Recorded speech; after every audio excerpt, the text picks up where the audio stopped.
This is Mika Pikazo, and in this video I'm gonna be sharing some tips that I learned from this professional Japanese artist by copy studying her style. But before starting, here's a question. Can a paper artist copy study a digital artist? The short answer is yes. And I'm here to show you how. But the tips that I want to share with you are useful for both traditional and digital artists. So let's start. First, I sketch some of her artworks while sharing the tips. And after that, I'll try to copy study coloring with one of the sketches. Okay, so as you can see, her style is detailed. The character is surrounded by many cool textures, patterns, and bold colors. But if we look closer, we can see that she leaves a focal area. For example, here the skin of the character is flat and empty of details. So among the rest of the details, this part grabs attention. We can also see one of my favorite art YouTubers called Gauck's Art sometimes use this focal point in his artworks. And that's a pretty cool technique because it's a way of making contrast. We can make contrast with colors like black and white, also with detailed areas and empty areas. So the first tip was making a focal point, or an empty area, or whatever you call it.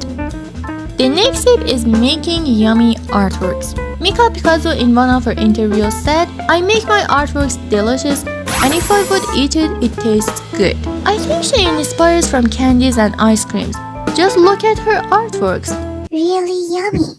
The next thing that I noticed about her art style was symmetrical characters. Her artworks are usually symmetrical, but not exactly symmetrical, actually with some small or a little more obvious differences. For example, sometimes it can be in eye colors or hair colors. The next interesting thing that we can notice in her artworks is this. She colored the line art in some areas, and it doesn't stay black everywhere. For example, for me, I usually draw black or dark line art, but this is a good way to break limitations and make colorful line arts. Okay, another thing that I noticed was that almost 95% of her characters are looking at the camera. I mean, they are looking at you. I don't know, maybe she thinks when characters look at the camera, look at the audience, it makes a strong eye connection. Maybe.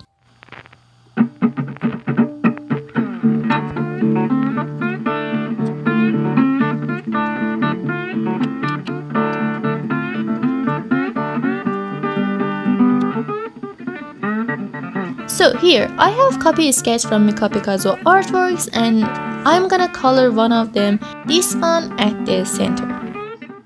But I think coloring will be so hard for me. You know, she adds this amount of details, patterns, textures, and vibrant colors digitally. I'm sure even digitally it's not easy to add this amount of details, but definitely it would be so harder to do it on paper. Yeah. But I just want to challenge myself and see how it will turn out. By the way, if you haven't subscribed to this channel, why not? Subscribe right now and hit the like button right there. Thank you so much.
We are done.